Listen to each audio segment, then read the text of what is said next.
Bienvenidos y bienvenidas a Enclave Política. En América Latina hay expectativa por la reconfiguración política tras el nuevo ciclo progresista, como le llaman ahora, sobre todo por la presidencia de Gustavo Petro en Colombia. Pero todavía no hay certezas de que este ciclo constituya un cambio en la vida cotidiana de la gente, dada la crisis global y las dificultades para afrontar las demandas populares. En Ecuador, con gobierno neoliberal al frente, parecería que ni el paro popular e indígena ha hecho mella sobre su propósito de acentuar el ajuste y el autoritarismo en la gestión de Guillermo Lasso. ¿Hasta dónde este nuevo momento puede replantear la lógica de nuestros países, en particular del Ecuador, de lo que vamos a hablar ahora? Pues para eso hemos invitado a la analista política y consultora Selene López. Qué gusto tenerte acá, Selene. ¿Cómo estás? ¿Cómo estás, Orlando? Saludos a todos los que nos están viendo en Clave Política. Gracias por atender esta invitación. En el contexto regional, ¿cómo ubicas este momento? ¿Hasta dónde se podría denominar nuevo ciclo progresista? Y si este ciclo progresista efectivamente constituye un movimiento político que puede modificar la configuración en general de la lógica política latinoamericana. Pues yo creo que está por verse aún, digamos, no, primero diría que no es comparable al ciclo político que hubo en los años, digamos, hace 20 años, cuando estuvo Chávez, cuando estuvo Correa, cuando estuvo Evo Morales, porque la coyuntura económica y política era distinta. Creo que está por verse aún si los países de la región, digamos, se puede hablar de un ciclo progresista, no es muy claro aún. Hay países que siguen gobernados, digamos, por gobiernos más de derecha, como Ecuador, Brasil, aunque las encuestas dicen que, digamos, esto podría cambiar en octubre de este año, Uruguay, Paraguay y otros de la región. Entonces aún está por verse, pero lo que creo es que el ciclo económico es complicado, es decir, no es claro si bien gobiernan en algunos países proyectos un poco más progresistas, como el de Boric, como el de Petro, no es claro el horizonte de transformación social. Pero eso entonces, es más ahí complicado. te planteo una pregunta, si en estas condiciones estamos, entonces, ¿qué es lo que caracteriza a este momento? Porque si bien es cierto que hay un agotamiento del neoliberalismo, en Estados Unidos mismo se critica el neoliberalismo, también es cierto que en cambio las propuestas de transformación radical no calzan en la gente. La gente no vota por, digamos, proyectos socialistas de izquierda extrema o de transformaciones radicales. Ese es exactamente, digamos, lo que falta ahora. Y la diferencia entre lo que fue, digamos, el primer ciclo progresista y creo que es de esa falta de horizonte. El horizonte de transformación social que se planteó hace unos 15, 20 años, dependiendo de los países, era claro, pero siento que ese ciclo se agotó. Y ahora no está claro hacia dónde vamos. Siento que hay una crisis también de futuro, hay una crisis de poder interpretar el momento en el que vivimos, porque ¿qué es lo que tenemos? Tenemos parches, o sea, tenemos en este agotamiento del sistema, vemos, nos caen guerras, nos cae pandemia, nos cae la inflación, y lo que tenemos son muchos parches, pero no un horizonte hacia dónde podemos transitar y cómo vamos a resolver los problemas estructurales que tienen los países ahora. Por ejemplo, en el Ecuador, yo creo que el principal reto que tiene el movimiento indígena ahora es justamente eso.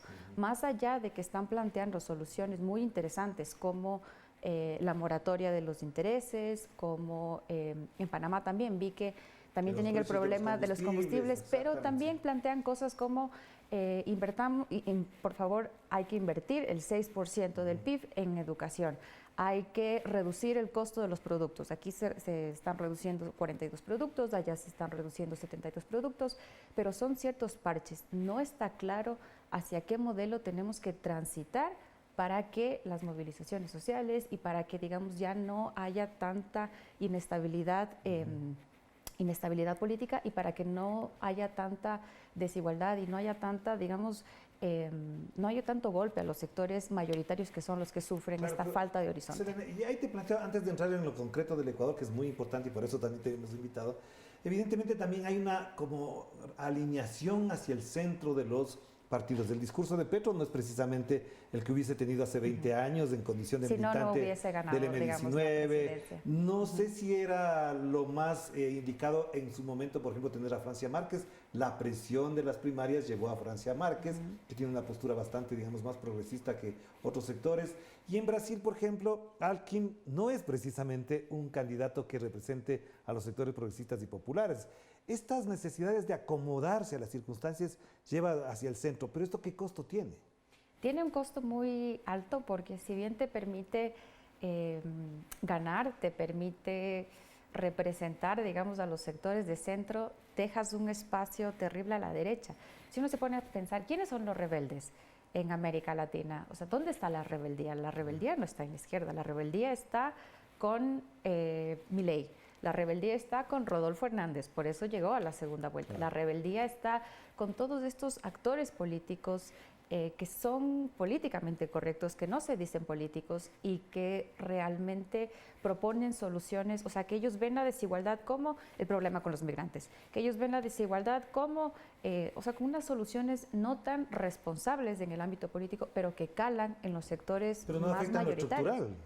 La desigualdad, la pobreza no están afectando con sus postulados. Pero son los rebeldes, es decir, al menos, aunque no afecten, o sea, son una propuesta interesante que cala en gran parte de la población. Claro, ya. Ahora, entonces, si eso es así, y yo creo que en tu calidad de politóloga y de analista política, ¿hasta dónde esto que se está observando, hasta dónde estos discursos, por ejemplo, hacen que la izquierda pierda la esencia?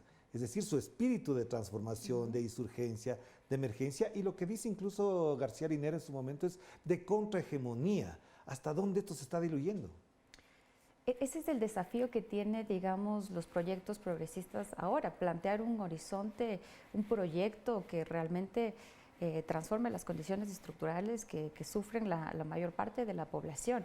Pero como se han vuelto un poco políticamente correctos, y ahí se puede ver la transformación de Petro, la transformación de Boric, la moderación de Lula, o sea, es impresionante. Se ve cómo se van cambiando las posiciones con objetivos más de certeza, y ahí yo creo que hacen eso porque en el ámbito cultural, o sea, quienes han ganado el relato de que los extremos son malos, de que la polarización son mala, de que los gobiernos de izquierda son ineficientes, o sea, quienes han sembrado el miedo ha sido, digamos, la derecha. O sea, han hecho bien su trabajo, que obligan a que los proyectos progresistas se moderen. Y pues... Porque incluso ya en el mismo gobierno de Rafael Correa, en la parte final, los sectores más extremos de izquierda le acusaban de derechización. Y él hablaba y decía, hay que ser más pragmáticos, nosotros tenemos que ser más pragmáticos porque a la hora de la verdad hay decisiones que hay que tomar que no se ajustan necesariamente a la ortodoxia. Entonces, ¿crees que efectivamente donde manda la economía se instala la política? Cuando llega Macri, cuando llega Bolsonaro, cuando llega Áñez, el trabajo, digamos, hegemónico ya estaba hecho.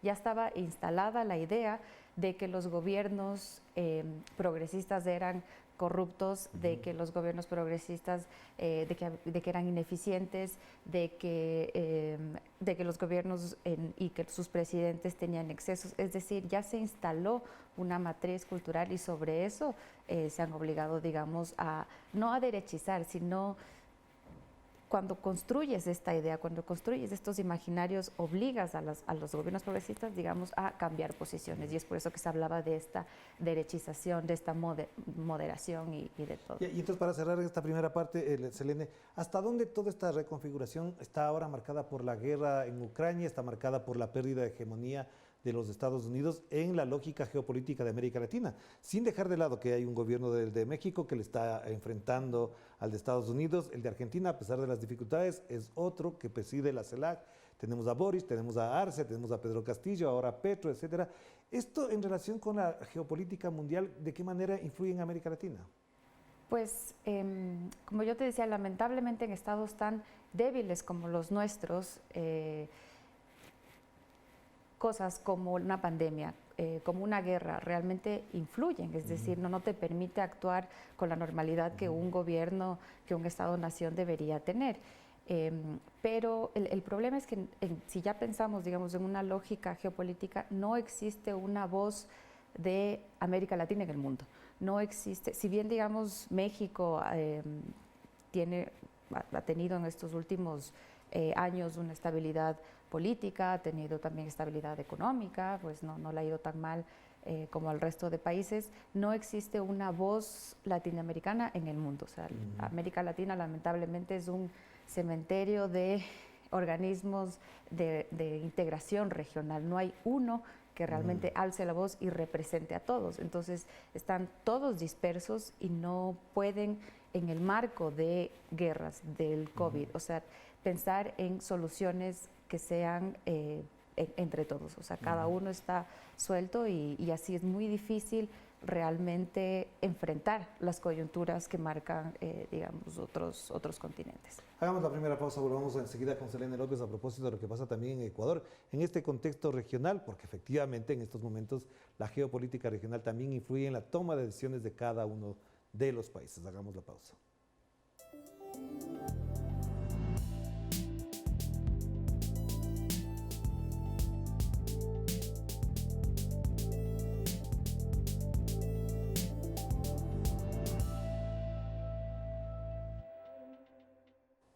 Estamos de vuelta aquí en Enclave Política y seguimos conversando con la consultora política, analista también Selene López. Entrando de lleno en materia del Ecuador, Selene, hay una cosa que a algunos todavía sorprende, a mí ya no me sorprende, pero bueno, digamos que está planteada así. El clivaje correísmo-anticorreísmo está desde el discurso del presidente Guillermo Lasso, desde la oposición de izquierda en alguna medida, y ciertos sectores de la derecha y mediáticos, sobre todo, que todo lo que hace Correa parecería que sigue influyendo y decidiendo en la política nacional. ¿Hasta dónde esto le hace bien al país? ¿Hasta dónde esto efectivamente muestra algo que a lo mejor no entendemos, que es la permanencia y la inmanencia del correísmo en el Ecuador? Pues yo creo que fue un error muy grande de Moreno, digamos, no gobernar. O sea, hubo una captura empresarial del Estado, donde son las élites las que manejan el Estado, y pues te olvidas de las grandes mayorías, sino que gobiernas para una élite. Y uno puede entender que a la salida del gobierno de Correa tú puedas, digamos, mirar atrás y echar la culpa al gobierno que ha pasado. Pero si ya son 6 años después, si ya no solo es el gobierno de Moreno, sino el gobierno de Lasso, el que llega con muchas expectativas de cambiar las cosas, pero tú sigues en la narrativa de que todo fue culpa de Correa. Si tienes un problema en la gestión de las cárceles, es culpa de Correa. Si es que tienes una movilización social liderada por la CONAIE, que es la principal organización, digamos, popular del país, que tiene la trayectoria histórica desde los años 80, no es tan rentable ni políticamente, ni es creíble que va a ser culpa de Correa. Entonces, pero incluso hasta líderes indígenas como el señor Yacu Pérez le acusan a Leonidas Issa de ser cercano al correísmo, y el gobierno dice que la protesta fue financiada por el correísmo. Entonces uno dice, ¿en qué mismo quedamos? Lo de Yacu Pérez me parece más un cálculo, digamos, sí, cálculo político de tratar de ponerle, porque al final Yacu e Issa son adversarios porque se disputan el mismo espacio electoral, y uno tiene que pensar en las elecciones seccionales, tiene que pensar en los espacios que, digamos, ocupa al interno de las organizaciones políticas, y cuando se empieza a cocinar, digamos, esta figura de Leonidas Issa, porque si uno ve las encuestas post-paro, la imagen que tiene es muy buena. O sea, la de Leonidas Issa ha crecido en conocimiento y ha crecido en imagen. Cuando se le pregunta a la gente qué imagen tiene de Leonidas Issa, pues tiene una muy buena imagen. Que eso se traduzca en intención de voto ya es otra cosa, ya se reduce un poco más las perspectivas, pero hay una legitimidad reconocida. Entonces el señor Yacu Pérez pues siente un poco de competencia en eso. Celo. Y pues, sí, claro, sí, tiene un celo ahí. Pero yo quiero decirte algo que es muy importante, más allá de esta coyuntura particular, que fue la de junio, evidentemente todavía no hemos logrado procesar. ¿Qué piensas de Guillermo Lasso? ¿Por qué tanta baja popularidad? ¿Por qué tanta baja credibilidad? Y al mismo tiempo, un hecho que me sorprende tiene que ver con que siempre se está pensando en él, en el candidato, pero no en el presidente. De hecho, en una encuesta que estaba revisando y en un estudio que estaba realizando, la gente todavía le ve como candidato, pero no la reconoce como mandatario ni presidente. De hecho, una encuesta dice que ¿por qué rechaza a Lasso? Porque no ha hecho nada. El 44,6% de la gente dice no hizo nada. Entonces, ¿qué piensas de lo que hace Lasso en este momento? Pues creo que primero hay que entender que el mandato de Lasso no era un mandato delegativo. Es decir, él no podía llegar y gobernar como él quisiera. Las condiciones en las que llegó a segunda vuelta fueron, digamos, fue con las justas. Y en la primera vuelta y en la composición de la asamblea tú ves que hay un pluralismo político. Entonces cuando llegó Lasso no podía gobernar solo. Entonces ahí veo un primer error, o sea, romper con sus aliados de derecha, sus aliados naturales, ya entra debilitado.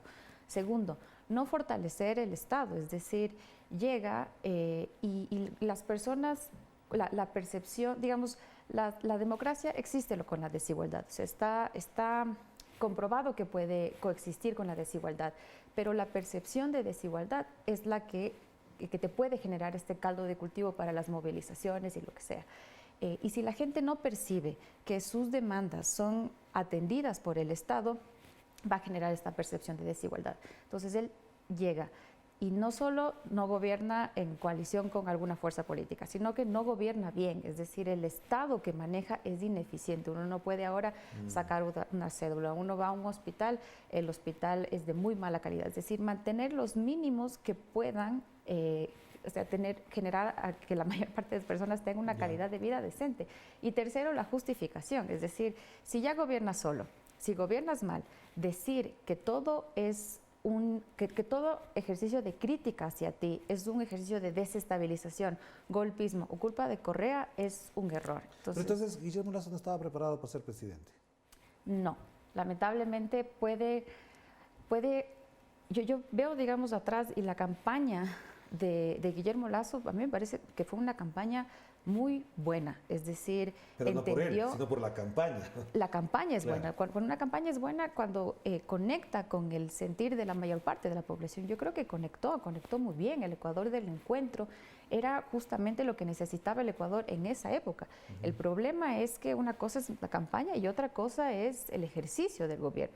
Y en el ejercicio del gobierno uno necesita un montón de cosas, necesita una racionalidad, necesita perfiles técnicos, necesita sectores populares que apoyen, es decir, se necesita una complejidad de cosas que no se lograron. O sea, tener un buen eslogan no es tener una buena idea, tener un buen eslogan no es tener un plan de gobierno detrás. Pero entonces ahí la pregunta que cabe, y en América Latina se harán la misma pregunta, es ¿qué consecuencias trae esto para el Ecuador? ¿Hasta dónde? La baja credibilidad, la popularidad, la ineficiencia, etcétera, todo lo que acabamos de decir, tiene consecuencias en el Ecuador porque parecería que estamos como amortiguados. Es decir, la gente, si sale a protestar, le acusan de narcotraficante. Si pone un tuit, le dicen delincuente. Y parecería que ahí se envuelve una cosa como de amortiguamiento y desesperación, que la expresión más dura y difícil es que la gente se va del país. Las consecuencias son muy graves a largo plazo, es decir, se fatiga más la democracia que ya venía un poco golpeada, se profundiza el autoritarismo, se criminaliza a los adversarios políticos, es decir, ¿quién puede tener el valor de protestar contra el gobierno cuando yo tengo el miedo de que me puedan, digamos, como aquí se utiliza todo el monopolio de la violencia del Estado, sí. O sea, puede llegar fiscalía a mi casa, es decir, se generan condiciones a largo plazo que son terribles para la democracia de un país. Pero una falta de credibilidad. La palabra del político en Ecuador no vale nada. O sea, yo que he estado en otros países este año, se puede ver como, digamos, si alguien dice algo en Colombia, pues es bien recibido, la gente lo discute, pero acá ya no vale nada. Es decir, ¿y cómo les van a creer a la gente si, por ejemplo, solo en el paro, que Lasso tiene COVID, que no tiene COVID, que después sale con los ministros, que es un intento de desestabilización, que no me voy a sentar con misa, pero que después sí. Es decir, la palabra, la credibilidad, la confianza está completamente arruinada en Ecuador. Una palabra que acabas de mencionar y me pone a pensar e imaginar de qué manera puedo describir esto que acabas de decir. Fatiga de la democracia. La fatiga de la democracia puede conducir a una dictadura, a una explosión social, al autoritarismo, al fascismo, a lo que sea. Ya la fatiga democrática se vivió en el año 2005, 2006 y llegó Correa.